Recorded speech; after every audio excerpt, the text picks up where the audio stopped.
اعوذ باللہ من الشیطان الرجیم، بسم اللہ الرحمن الرحیم۔ السلام علیکم عزیز طلبہ، میں Anglo Arabic higher secondary school سے آج جماعت نہم کا ہمارا ہے سبق حوصلہ نہ ہارو آگے بڑھو منزل اب کے دور نہیں، اس کے بارے میں آپ سے بات کریں گے۔ جیسا کہ نام سے ہی ظاہر ہے کہ مصنف نے حالات کے بارے میں بتایا ہے اور حوصلہ نہ ہارنے کے بارے میں آپ کو بتایا گیا ہے۔ ذہنی کشمکش تھی، پوائنٹس کچھ لکھ دی ہیں میں نے یہاں پہ جو کہ اس سبق سے متعلق ہیں۔ سب سے پہلے ہے اس میں شہادت کی اہمیت، پھر ہے سانحہ پشاور کے حالات، مصنف کا معاشرے کے حالات پر گہرا تجزیہ، پھر ہے دہشت گردی کے ناسور کو ختم کرنے میں معاشرے کا اہم کردار، اور سب سے آخر میں ہے ہر انسان کی اولین ذمہ داری۔ یہ سبق جو ہے اس میں سانحہ پشاور کے حالات جو آپ کو پتہ ہے کہ 16 دسمبر 2014 میں سانحہ پشاور ہوا تھا، اس میں ایک ایسی ماں کی کہانی لکھی گئی ہے جس کو بی جان کہتے ہیں۔ تمام اہل قصبہ جو ہے وہ انہیں بی جان کے نام سے جانتا ہے۔ بی جان کے حوصلہ اور عزم کی ایک کہانی ہے یہ، اور لوگوں کو آسان کر کے سمجھانے کی کوشش کی ہے کہ معاشرے میں کچھ ایسے کردار بھی موجود ہیں جو اتنی زیادہ قربانیاں دے چکے ہیں، ہمیں سمجھانے کے لیے کہ خدا نہ خواستہ کبھی کوئی ایسا مسئلہ ہو تو ہم کس طریقے سے ثابت قدم رہ سکتے ہیں۔ بی جان کے بارے میں بتاتے ہیں کہ وہ ایک شہید کی بیٹی تھی، پھر وہ شہید کی بیوہ بنی، اور یہاں پر جس بچے کا ذکر ہے احمد کا، جو کہ سانحہ پشاور میں لوگوں کو، زخمیوں کو ایمبولینس تک پہنچاتے ہوئے اور طبی امداد دیتے ہوئے دوسرے دھماکے میں وہ بھی جام شہادت نوش کر گیا، تو وہ تیسرا ان کا جو درجہ بنا وہ شہید کی ماں کا بنا۔ یہ تینوں درجے ان کے پاس موجود، اور پھر ایک ماں کا واحد سہارا اس کا بیٹا ہو، تو دیکھیے کہ اس عورت کے عزم اور ہمت اور داد دینے کا دل کرتا ہے کہ کیا ہی وہ ماں ہوئی ہوگی کہ جس کا واحد سہارا بھی شہید ہو گیا۔ وہ اس پہ بھی فخر محسوس کرتی ہے اور تمام رات کشمکش میں رہتی ہے۔ گو کہ ماں کی ایک اپنی الگ جگہ ہے، ماں تو ماں ہے،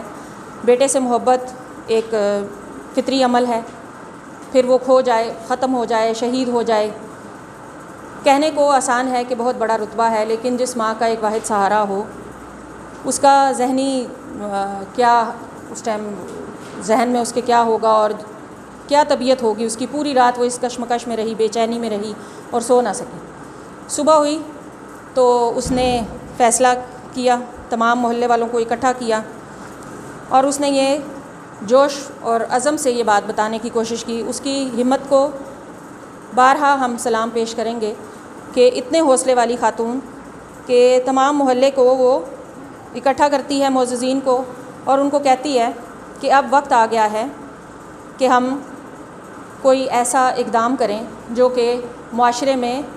پھیلی ہوئی اس بے چینی کو ختم کر سکے۔ وہ کس طریقے سے؟ کہ وہ کہتی ہیں کہ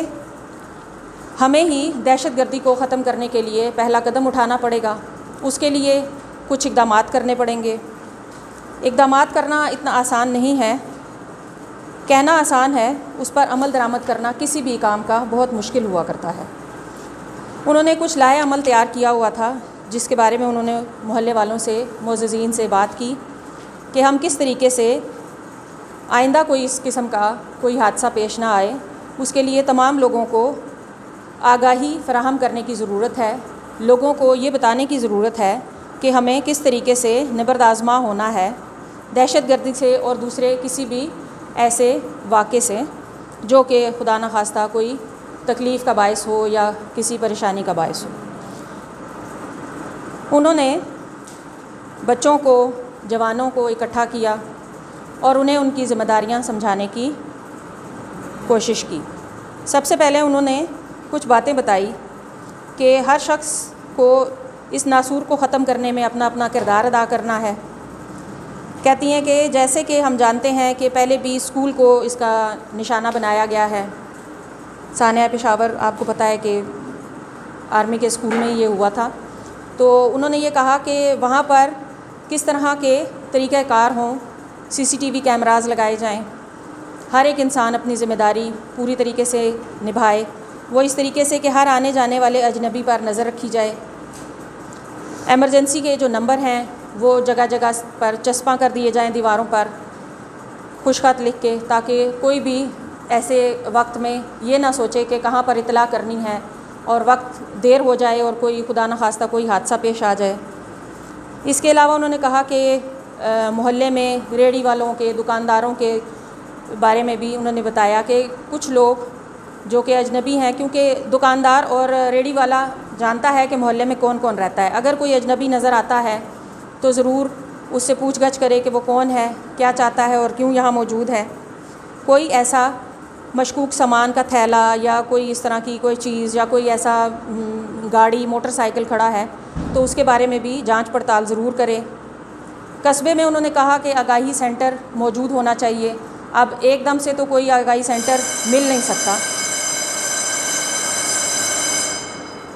تو انہوں نے اس کا آغاز اپنے گھر سے ہی کیا کہ میرا گھر جو ہے وہ میں آگاہی سینٹر کے طور پر اس کو بنا لیتی ہوں کہ یہاں پر لوگ آ کے اکٹھے ہوں، بات چیت کریں، میٹنگز ہوں، جلسے جلوس کا اہتمام جو بھی کرنا ہے، جو بھی کسی قسم کی اویئرنیس دلانی ہے، کسی قسم کی بات بتانی ہے تو وہ یہاں بیٹھ کر کی جا سکتی ہے۔ آپ لوگوں کے بارے میں اب بچوں کو یہ بات بتانے کی ضرورت ہے کہ اس قسم کے کوئی بھی حالات ہوں تو ہمیں آگے بڑھ کر کیا کرنا ہے اور کس طریقے سے اپنے آپ کو لے کر چلنا ہے تاکہ کوئی اس قسم کی معاشرے میں بدمزگی یا کوئی حادثہ نہ پیش آئے۔ ایمرجنسی نمبر سب بچوں کو یاد ہونے چاہیے، پتہ ہونا چاہیے کہ مشکل حالات میں جو اس طرح کے ہنگامی اقدامات میں کام کارگر ثابت ہوتی ہیں جو ادارے، ان کے کیا کیا نمبر ہیں وہ بچوں کو یاد ہونے چاہیے۔ پھر یہ ہے کہ نیا کوئی کرایہ دار یا گھریلو ملازم جب بھی رکھا جائے تو اس کے بارے میں آپ کے پاس معلومات ہونی چاہیے۔ یہ تمام وہ چیزیں ہیں جن کو مد نظر رکھ کے ہم آنے والی مشکلات کا سامنا کر سکتے ہیں اچھے طریقے سے۔ انسان کی یہ اولین ذمہ داری ہے کہ وہ اپنے اس ذمہ داری کو سمجھے کہ اس نے کیا کام کرنا ہے اور کیسے کام کرنا ہے۔ انہوں نے بڑے ہی وثوق سے کہا کہ مجھے امید ہے کہ آپ اپنی مدد آپ کے تحت اپنے اپنے محلے قصبے میں اس کام کو ضرور کریں گے اور دہشت گردی کی لعنت کو جڑ سے اکھاڑنے میں کامیاب ہو جائیں گے۔ میں نے ایک واقعے کو جو اس کتاب میں موجود تھا اور سبق میں موجود تھا بی جان کا، اس کے بارے میں آپ کو کچھ آسان الفاظ میں سمجھانے کی کوشش کی ہے۔ ہر ایک انسان کی یہ ذمہ داری ہے کہ وہ اس طرح کے جب بھی کوئی مسئلے مسائل، بحیثیت قوم مسلمان ہونے کے ہماری تعلیمات بھی ایسی ہی ہیں کہ ہم بڑھ چڑھ کر حصہ لیں ایسی کسی بھی ہنگامی صورت میں، اور ہم نے تاریخ گواہ ہے کہ ہم نے ہمیشہ اس میں بڑھ چڑھ کر حصہ لیا ہے اور اپنے ملک کا دفاع کیا ہے۔ کوشش یہی ہے کہ آئندہ خدا نخواستہ کبھی بھی کچھ ایسا ہو تو ہم بڑھ چڑھ کر ہی حصہ لیں۔ اس کے لیے ضروری ہے کہ ہم اپنی نوجوان نسل کو اور بچوں کو اس کے بارے میں ضرور آگاہی فراہم کریں۔ امید ہے آپ کو بتائی گئی بات آسان طریقے سے سمجھ آ گئی ہوگی۔ ان چیزوں کو سبق پڑھتے وقت اور خلاصہ لکھتے وقت مد نظر رکھیے گا تاکہ آپ کے لیے آسانی ہو سکے۔ اجازت چاہوں گی۔ السلام علیکم۔